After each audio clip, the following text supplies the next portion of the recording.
A 70-mile-wide asteroid called Matilda is approaching Earth, so all the world's governments send a spaceship to try to destroy it. Unfortunately, the spaceship explodes as soon as it enters the asteroid field, which means humanity is doomed. In 3 weeks the asteroid will hit Earth and all life will end. Married couple Dodge and Linda hear the news on their car radio. However, Dodge doesn't react, he just mentions they missed their exit.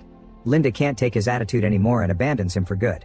Afterward, people all over the planet start making end-of-the-world plans, especially going through their bucket lists. Signs appear on the street offering services like naughty meetings, searching for friends to spend the end together, and mercenaries even offer to kill whoever isn't strong enough to make it to the last day. However, Dodge doesn't have anything in life, so he continues to go through his boring routine. With 21 days left, Dodge still goes to the gym, which is mostly empty. On the TV he watches a news update informing that all cell phone services are dead and that water and power will follow soon. Then Dodge drives to work and has to deal with worse traffic than usual because everyone is trying to escape the city to go somewhere nice. At the office, Dodge notices only a few workers have come today. He keeps on picking up calls from clients who want to know if there's insurance for worldwide catastrophes and attends meetings that announce there are promotions available for everyone because of all the people who aren't coming anymore. However, nobody from their little group takes the offer. When Dodge goes home, he checks his mailbox but it's empty as usual. He also notices his neighbor Penny run out of her apartment after breaking up with her boyfriend Owen, who is yelling at her. Then Dodge enters his apartment and finds his weekly cleaner Elsa. Dodge tries telling her that isn't necessary for her to come again because of the current situation, but Elsa gets upset because she thinks he's firing her, so he takes it back and she says goodbye while promising to return next week. Then Dodge drinks cough syrup and watches TV, learning that the final flight has taken off and now airlines aren't working anymore. People with private planes can fly if they want, but experts don't recommend it because of the risks. Before going to bed, Dodge finds a spider in the bathroom and gets ready to kill it, but in the end he decides to let it live. That night, the spider walks all over his face. The next morning, Dodge wakes up with multiple spider bites on his face.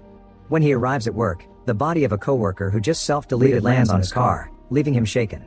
A week passes and with only 14 days left, Dodge goes to an end-of-the-world party thrown by his friend Diane. She has a teenage boy who insults his parents before leaving and they just insult him back, not caring anymore. Her husband is finally taking out his very exclusive cigarettes and promises to share one with Dodge while Diane comments that she isn't surprised that Linda left him because she was never happy with him. This leaves Dodge in shock because he honestly never noticed. Diane insists on setting Dodge up with someone because he shouldn't die alone, and when Dodge refuses, her husband points out he won't die alone because the whole world is dying together.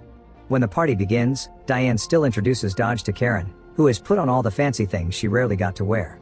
She tries to make conversation with him, but it's very awkward and Dodge doesn't know what to say. During dinner, people share their plans for their last days, like visiting their family or doing things from their bucket lists. Karen says she wants to spend them with someone special while making flirty faces at Dodge. After dinner is over, the party truly begins and gets so wild that people are even allowing the children to drink. Karen dances while still flirting with Dodge, who tries his best to ignore her. A friend tells Dodge that because of the incoming end, women have no standards and every man has a chance no matter how ugly they are.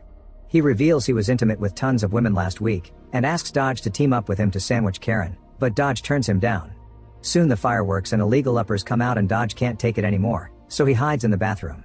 When Diane comes to check on him, she shocks him by trying to kiss him. Dodge immediately turns her down and reminds her that she's married, but Diane explains nobody cares about that anymore. Tired, Dodge decides to go home early and think about his old life. While looking at a picture of his high school sweetheart Olivia, he starts to play the harmonica, only to stop when he hears a woman crying on the fire escape. Dodge checks on her and discovers it's Penny, who immediately hugs him as she cries her lungs out. She missed the last flight to the UK, and now she won't be able to be with her family during the end. Feeling bad, Dodge invites her in and shares his cough syrup, which has been mixed with vodka. In return, Penny offers some pot, which he turns down. Penny explains smoking is the only thing that helps her both sleep and wake up because she suffers from hypersomnia, which means she can sleep through everything, even the apocalypse. Then the duo watches TV together and falls asleep on the couch. The next day, Penny continues to sleep no matter how loud the TV is or if Elsa is vacuuming right next to her. Dodge pinches her nose and nothing happens, so he plays the harmonica instead. This finally wakes her up and she announces she's finally ready to go to her apartment. They go downstairs and Penny brings Dodge a pile of mail, explaining that the mailman always sent Dodge's things to her mailbox by mistake. This has been happening for years and she's been saving it all, but she never saw him around to give it to him.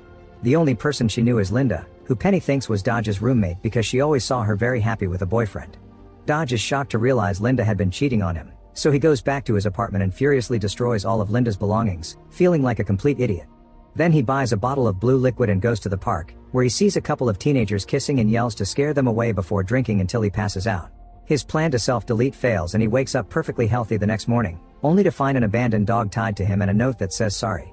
With only 12 days left, Dodge takes the dog and starts making his way home.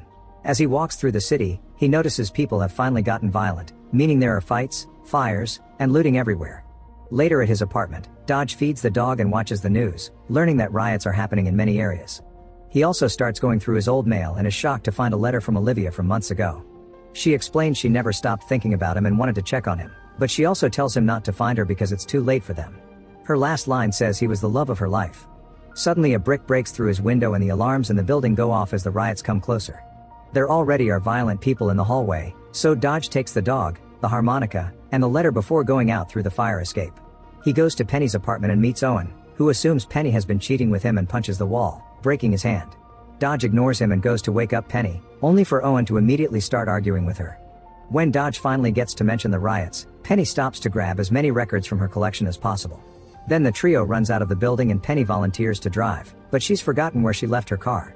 At that moment some people open fire, so Owen uses Penny as a shield to protect himself. When they finally find her car, Penny has trouble driving away because she isn't very good at parallel parking. Owen leaves the car to guide her, however he keeps insulting her, making it clear why she broke up with him. Tired of dealing with the couple's arguments, Dodge tells Penny he knows someone with a plane and he'll introduce that person to Penny if she takes him out of there. Motivated, Penny finally takes the car out and drives away, leaving Owen behind. Unfortunately, the next day they already run out of gas because Penny didn't fill up the tank. As they walk down the road, Penny tries to stay positive, causing Dodge to finally snap. He tells her she ruined his life because he didn't get Olivia's letter in time, and who knows where she may be now. Feeling incredibly guilty, Penny promises to reunite Dodge with his lost love. Then Penny starts hitchhiking and a man Glenn agrees to give them a ride. As they travel together, Penny tells Glenn to share his life story, and he starts from his dad's childhood.